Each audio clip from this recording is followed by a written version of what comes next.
ইসলামী শহীদের মর্যাদা। শহীদ আরবি শব্দ, এর বহুবচন সুহাদা। এর অর্থ হলো সাক্ষী।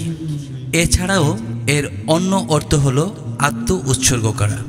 ইসলামী পরিভাষায় শহীদ হলো সেই ব্যক্তি যিনি আল্লাহর রাস্তায় জীবন উৎসর্গ করে মৃত্যুবরণ করেন। পবিত্র কোরআনে শহীদের মর্যাদা এবং সম্মানের ব্যাপারে বেশ কিছু আয়াত আছে। আল্লাহ তাআলা পবিত্র কোরআনে বলেন, আর যারা আল্লাহর পথে নিহত হয়েছে তাদেরকে কখনোই মৃত মনে করো না, বরং তারা জীবিত এবং তাদের রবের কাছ থেকে তারা জীবিকা প্রাপ্ত হয়ে থাকে। সূরা আল ইমরান আয়াত 169। আর যারা মহান আল্লাহর পথে ধর্মের জন্য নিহত হয়ে গেছে তাদের সাধারণত মৃত ব্যক্তিদের মতো মৃত বলে গণ্য করো না, বরং তারা এক অনন্য জীবনধারায় জীবিত এবং স্বীয় মহান আল্লাহর কাছে নৈকট্যপ্রাপ্ত অতি প্রিয়, তারা রিজুক প্রাপ্ত বটে। এই আয়াত দ্বারা শহীদদের সত্যিকার জীবনের প্রতি ইঙ্গিত করা হয়েছে, অর্থাৎ তারা আল্লাহর রহমত এবং সম্মান লাভ করেছে আর তাদের মৃত্যুর পরেও তাদের আত্মা জীবিত থাকে। প্রত্যেক মৃত ব্যক্তি কবরে বিশেষ ধরনের এক প্রকার হায়াত বা জীবন প্রাপ্ত হয় এবং সেই জীবনে সংশ্লিষ্ট ব্যক্তি কবরের আযাব বা সওয়াব ভোগ করে থাকে। তবে সেই জীবনের হকিকত মানুষ জানে না। যেসব লোক আল্লাহর রাস্তায় নিহত হন তাদের শহীদ বলা হয়।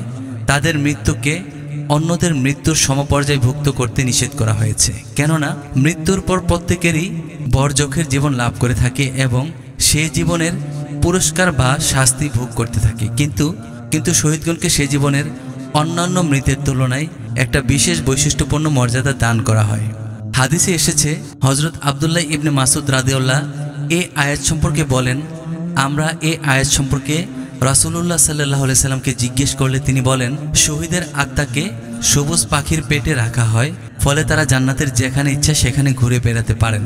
তারপর তারা আরশের নিচে অবস্থিত কিছু জারবাতির মধ্যে ঢুকে পড়েন। তখন তাদের রব তাদের প্রতি এক দৃষ্টি দিয়ে তাদের জিজ্ঞাসা করেন, তোমরা কি চাও? তারা বলে, হে রব, আমরা কি চাইতে পারি? আমাদের যা দিয়েছেন তা তো আপনি আপনার কোনো সৃষ্টিকে দেননি। তারপরও তাদের রব আবার তাদের প্রতি দৃষ্টি দিয়ে অনুরূপ প্রশ্ন করবেন। যখন তারা বুঝল যে তাদের কিছু চাইতেই হবে, তখন তারা বলে, আমরা চাই আপনি আমাদের দুনিয়ার জীবনে ফেরত পাঠান, যাতে আমরা পুনরায় আল্লাহর রাস্তায় জিহাদ করে শহীদ হতে পারি। শহীদগণের সওয়াবের আধিক্য দেখেই তারা এ কথা বলবেন। তখন তাদের মহান আল্লাহ তাদেরকে বলবেন, আমি এটা আগেই নির্ধারিত করে নিয়েছি যে এখান থেকে আর ফেরার কোনো সুযোগ নেই। সূত্র সহিহ মুসলিম, হাদিস নং 1887।